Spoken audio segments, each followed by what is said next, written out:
Hi. Hello again. We're in Genesis chapter 17. We're doing verses 1 to 8 from the NIV. When Abram was 99 years old, the Lord appeared to him and said, I am God Almighty. Walk before me and be blameless. I will confirm my covenant between me and you, and will greatly increase your numbers. Abram fell face down, and God said to him, As for me, this is my covenant with you. You will be the father of many nations. No longer will you be called Abram.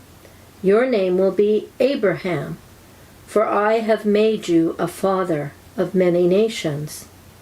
I will make you very fruitful. I will make nations of you, and kings will come from you.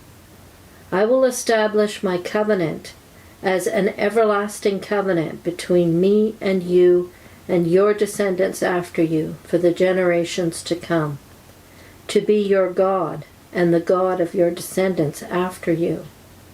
The whole land of Canaan, where you are now an alien, I will give as an everlasting possession to you and to your descendants after you, and I will be their God. Well, first thing, this is a new name for God. I am God Almighty, literally El Shaddai in Hebrew. Mm-hmm. And we remember, because we are familiar as witnesses with Exodus 3 and other passages where God plainly says, as to your fathers, your forefathers, I used to appear to them as El Shaddai, God Almighty, usually rendered God Almighty. Mm-hmm. But the name Jehovah, or Yahweh, is coming into use in the Exodus period. So what's going on? So what is the meaning of this new name, God Almighty El Shaddai? And when you do the study of that name from a Bible dictionary or a commentary, you find out this name is particularly linked with assurance of the patriarchs, assuring them that God is with them in difficult times, and assuring them of physical prosperity. Here, explicitly, and this is the part I think I would have missed as a Jehovah's Witness, because you are familiar as a witness with the 7 promises in Genesis chapter 12, when the Abrahamic covenant is given to Abram before he becomes Abraham. Mm-hmm. And you're familiar with, well, the seed is part of that set of promises.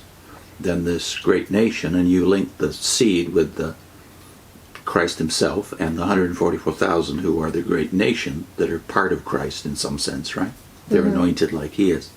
Right. So that's your spiritualizing tendency as a witness. But it's very hard to do it here, because look at the things that are promised. Mm-hmm. And it says the word nations, many nations. You will be father of many nations. Yeah. And Abraham had several wives, and he had many nations descended from him. Mm-hmm. Already we've had one of them born, right? Ishmael.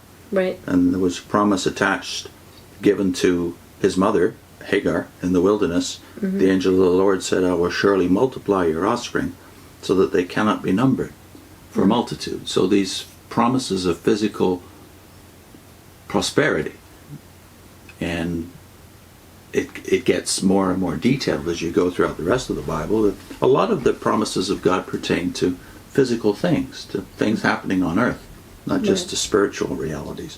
Yeah. And you noted that these are all unilateral. There's 5 I wills here. Yeah. So, but even the nations, like you were talking about, the setup of the earth, how many people are people of the book, like they're called, descendants of Abraham? Just look at the 3 major claimants of that today. There's not just the Jews, there's 2 billion plus Christians who claim to be spiritual descendants, some of them also physical descendants of Abraham. And then there's the world of Islam. Yeah. Another 1.4 or so billion people who claim direct descent, both physical and spiritual. Yeah. So the 5 I wills in this little portion here, where he reaffirms that it's an everlasting covenant, an everlasting possession of the land for his descendants, and then the last one, I will be their God. And the various descendants are still fighting over that land and that city, Jerusalem, aren't they? And still tying themselves to the same God. Even the one, God though, of Abraham. the first of the I wills, I will make you exceedingly fruitful and make you into nations. So those three religions by themselves comprise about 40 to 45% of the world's population. So I would say give pause to the idea that this is just all fulfilled spiritually. Yeah. In the person of Jesus and in Christians, having the faith of Abraham. That was what I did as a witness, and I hear a lot of Christians do that too. Yep. And yet I think you can't really do that when you look at a passage like this. It's just not going to fit. Plus, think about the fact that the Jews are still reading this passage and looking at it. What would they understand? And pre-Christian Jews that were reading this, what would they understand? If it's not telling the truth, this makes God a trickster. That he had no real intention. He was just going to fulfill it spiritually. So that wouldn't be a God you'd want to serve. Yeah. One that doesn't keep his I will, I'm going to do this. He's the one that's affirming this. So these promises are nearly 4,000 years ago, and they've obviously been fulfilled both spiritually and literally. To, yes, literally billions of people have claimed descent, spiritual and physical, sometimes, often, from this man Abraham. So there's the added spiritual aspect, which is the very last of the I wills. I will be their God. Yeah. So in some sense, although Christians might divide on this they do divide on this for sure in the application to Islam. They don't divide over the Jewish descent, that the God of the Jews is the same as the God of the Christians, but they do divide on, is the God of Islam the same God? Evangelicals tend to say no, absolutely not, but they can't deny that the Muslims are claiming that they have the same God as the Jews and the Christians, and that seems to fulfill I will be their God. Yeah, and I think we should not think that we're doing these claims. It's God that's saying, I will. He's the one that's in charge here. He's the one that's sovereign, and he works things out. He doesn't need our help or us to explain away things. Indeed. Here's Victor Hamilton on the name El Shaddai. He says, in 5 of the 6 places in Genesis where El Shaddai is used, the name is followed by the promise of posterity. The one exception is 43:14. And 3 times the activity of El Shaddai is described with the verb barak, bless. So again, the idea is of blessings of every sort, but especially physical blessings, because after all, that was the promise of the Old Testament, wasn't it? And Derek Kidner, I think, has a thought on that too. Derek Kidner says, in Genesis, it tends to be matched to situations where God's servants are hard pressed and needing assurance. So the name is a reassurance, and I think too of the fact that it's the most common designation of God in the book of Job, which claims to be of the same patriarchal period, right? God and El Shaddai are the familiar designations of the deity in the book of Job too. And then Hamilton has this to say about the use of the word eternal here.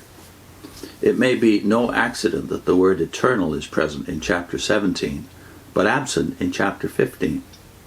Is it not interesting that in the chapter where at least 4 covenant stipulations are placed before Abraham, walk before me, be blameless, keep my covenant, circumcise yourselves, the covenant should be thrice described as an eternal one. This repetition of eternal emphasizes that God's covenant with Abraham has not suddenly shifted away from the unilateral emphasis of chapter 15 to a bilateral pact here in chapter 17. To be sure, God has expectations concerning Abraham's behavior, but these do not become grounds for the establishment and authentication of God's covenant with Abraham. Rather, the covenant remains a personal commitment by God in which he binds himself to this open-ended promise to Abraham. So there's the force of the I wills. God is not asking for Abraham's cooperation. Although he's emphasizing that in chapter 18, the next chapter, he will be obligated to teach his children, but the fulfillment of the promises is not dependent upon the reception or the behavior of the children. Grace. Grace all the way. We'll put in a link to a